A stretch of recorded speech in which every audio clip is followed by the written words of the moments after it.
Welcome back. All right, so in today's career video, we're going to talk about Jakub Voracek. Voracek recently made it official that he is retired, although we knew for quite some time that that was going to be the case. Once you're taking coaching jobs in another league, odds are you're probably not coming back and playing in the National Hockey League. But Voracek was drafted 7th overall in 2007. This ends my run of 2003 draft picks, but that's okay because there's a crossover with Jeff Carter in this video anyways. So Voracek is drafted by Columbus. He comes up and plays for Columbus in 2008, 2009, so 1 year after his draft year. Plays 80 games as a rookie, 9 goals, 29 assists, 38 points. One thing that stands out with Voracek is his passing ability. Absolutely fantastic passer all the way through his career, even when the goal scoring wasn't necessarily where you would want it to be at times. In the playoffs, 4 games and 1 assist. So he's part of that Columbus team that first year with Steve Mason. Steve Mason came in kind of out of nowhere, gets Columbus into a playoff spot. It was kind of this sensational run, and then it's over. They were taken out in that first round, and it was kind of like it just takes the air out of the tires right there, right?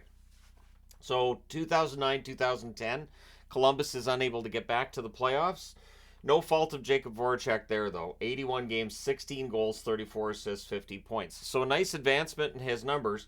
They do fall back the following season, though. In 2010, 2011, 80 games, 14 goals, 32 assists, 46 points. And, of course, no playoffs for Columbus, so they want to shake things up.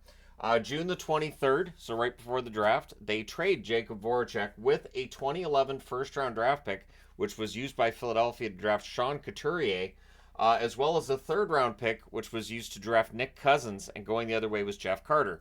Now, Jeff Carter, as I mentioned in the Carter video, was productive in Columbus, but didn't like it in Columbus, and so he got traded out of Columbus. Voracek liked it in Philly, although the numbers don't jump up right away. That first year, 2011, 2012, 78 games, 18 goals, 31 assists, 49 points. In the playoffs, 11 games, 2 goals, 8 assists, 10 points. Voracek, very consistent. And then we have the 2012-2013 season where he kind of hits that next level. It's a lockout shortened season. So 48 games, 22 goals, which is 8th overall in the NHL, 24 assists, 46 points.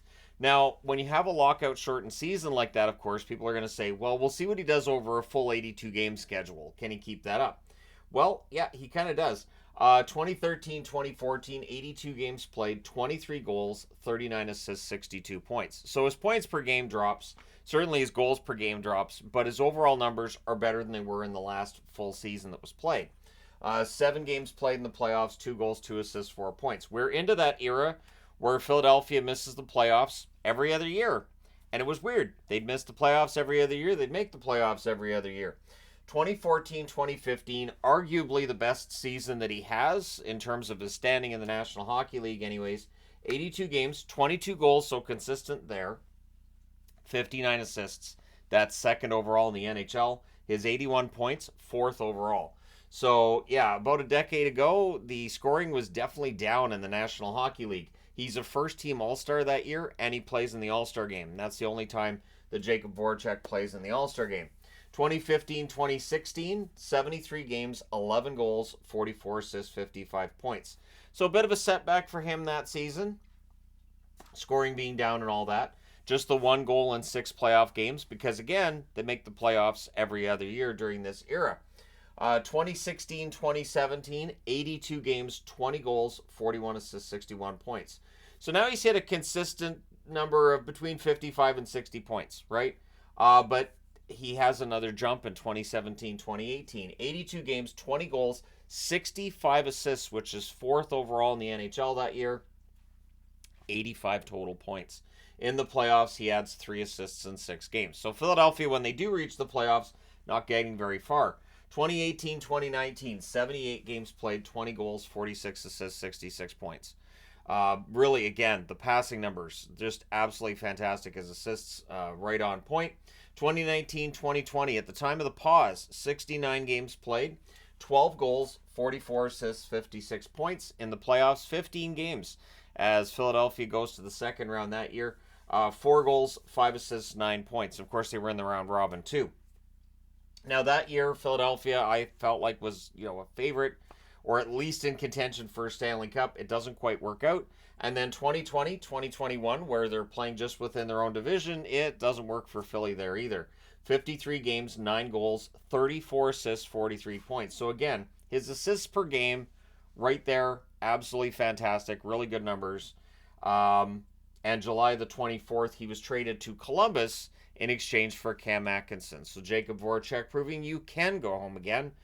Goes back to Columbus, and while his goal scoring almost evaporates in Columbus, the assists numbers do not. So 79 games played in 2021-2022, 6 goals, 56 assists for 62 points. So excellent passing by Voracek. 2022-2023, he plays 11 games, 1 goal, 5 assists, 6 points. So he was on pace for about 42, 45 points, but a concussion suffered at the Global Series in Finland ends up being what ends his career. We knew it was bad right away, and eventually it became a question of, is he ever going to play again? On March the 2nd, 2023, we already had our answer before that. He's traded to the Arizona Coyotes. So Arizona picking up contracts to place on injured reserve, and then you've got insurance money paying for those actual contracts as well. A 2023 sixth-round pick is moved with Voracek to Arizona, and going the other way is goaltender John Gillies. So Philadelphia basically spends a sixth-round draft pick to get Voracek's contract off the books. Arizona using contracts like Voracek's to get up to the cap floor. Everybody loved that situation. Really, just everybody was so understanding. Mildly kidding, but September of 2023, he took an assistant coaching position with Kladno in Czech Extraliga, which of course is owned by Jaromir Jagr. And I felt like doing the Voracek video today made a lot of sense since the Czechs just won the gold medal at the Worlds, and he's won a gold medal at the World Championships. He won that in 2010, and he won bronze at the 2011 Worlds for the Czech team. So Voracek, a very well-known Czech, ends up retiring with 1,058 games played, 223 goals, 583 assists, which is a very solid number, 806 points overall in the playoffs, 49 games, 9 goals, 19 assists, 28 points. I did see a comment yesterday about how, hockey players very often, just after that 1,000-game mark, very often their careers would come to an end. And it's just injuries. They break down. In this case, it was a concussion. In many cases, it's knees, hips, back. They just reach the point where they just can't put on their skates. They can't play anymore. So for Voracek, the fact that he's already, jumped into the coaching thing, maybe he ends up in the NHL as an assistant coach or head coach at some point. We shall see. He definitely thought the game well. He was definitely a very smart hockey player. And again, in terms of points and assists, he was a good producer as well. So let me know your thoughts in the comment section below, as always, regarding, in this case, the career of Jakub Voracek. Don't forget to hit like and subscribe if you've not done so already. Thank you guys so much for all your support. I will talk to you again soon.